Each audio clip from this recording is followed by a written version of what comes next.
আসসালামু আলাইকুম, ফারজানাতুস কিচেনে সকলকেই স্বাগতম জানাচ্ছি। আজকে নতুন আরেকটি রেসিপি নিয়ে চলে এসেছি। আজকে আপনাদের দেখাবো ব্লেন্ডারে ব্লেন্ড করে কিভাবে পারফেক্ট কেক বানানো যায়। আজকে আপনাদের এই কেকটা গ্যাসের চুলায় বানিয়ে দেখাবো। পানি আর বালি কিছুই ব্যবহার করব না। পানি আর বালি ছাড়াই আজকে আমি কেকটা তৈরি করে দেখাবো। আশা করছি আপনাদের সকলেরই আমার এই কেক রেসিপিটা পছন্দ হবে। তো দেরি না করে চলুন মূল রেসিপিতে চলে যাওয়া যাক। তো এখানে দেখতেই পাচ্ছেন একটা ব্লেন্ডারের জারে আমি একে একে 3টি ডিম ভেঙে নিব।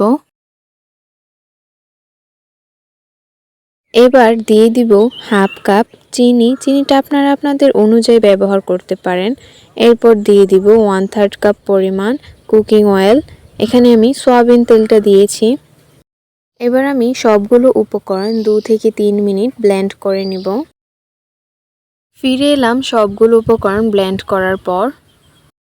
যাদের ইলেকট্রিক বিটার নেই, হাত দিয়ে করতেও কষ্ট হয়, তারা কিন্তু এভাবে ব্লেন্ডার দিয়ে ব্লেন্ড করে কেক তৈরি করতে পারবেন খুব সহজেই।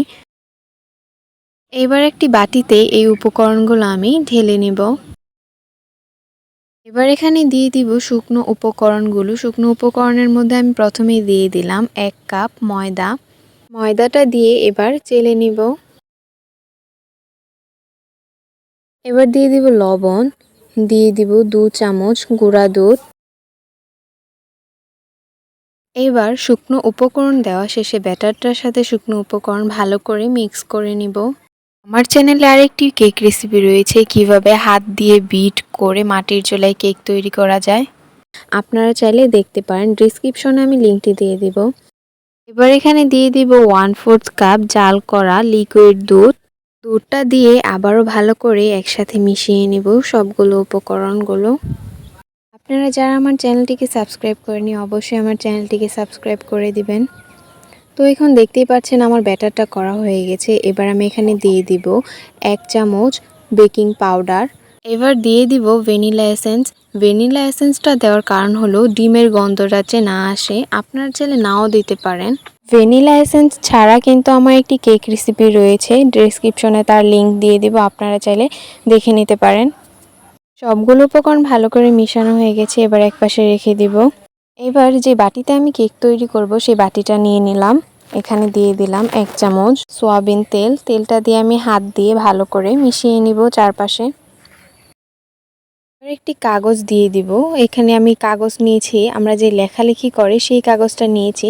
কাগজটা এবার চারপাশ দিয়ে দিব। তারপর এখানে আমি কেকের ব্যাটারটা দিয়ে দিব। সবগুলো ব্যাটার দেওয়া শেষে এবার হাত দিয়ে একটু বাড়ি দিয়ে দিব। এবার এখানে সার্ভ করার জন্য দিয়ে দিব কয়েকটি বাদাম। আপনারা চাইলে যে কোনো বাদাম দিতে পারবেন। এবার গ্যাসের চুলায় একটি বাটি আমি প্রি হিট করে রেখেছি। এবার এটার মধ্যে আমি দিয়ে দিব একটি স্ট্যান্ড দিয়ে দিব। স্ট্যান্ড দেওয়ার পর এখানে আমি কেকের বাটিটা দিয়ে দিব। কেকের বাটিটা দিয়ে তারপর উপরে ঢাকনা দিয়ে দিব। কেকের বাটিটার যে ঢাকনা সেই ঢাকনা দিয়ে দিব। এবার আবার উপরে আমি আরেকটা ঢাকনা দিয়ে দিব। ঢাকনাটার যে ছিদ্র রয়েছে সেই ছিদ্রটা কিন্তু বন্ধ করে দিতে হবে। চুলার আঁচ লো হিটে রেখে তারপর আমি 40 মিনিটের মতো হিট দিয়ে নিব। ফিরে আসছি 40 মিনিট পর। ফিরে এলাম 40 মিনিট পর। এবার ঢাকনাটা উঠিয়ে নিব।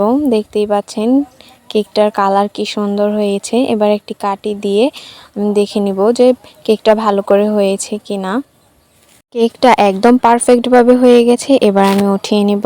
কেকটা ঠান্ডা হওয়ার পর ফিরে এলাম। এবার আমি কেকটা উঠিয়ে নিব। দেখতেই পাচ্ছেন কেকটা কত সুন্দর এবং পারফেক্টভাবে হয়েছে।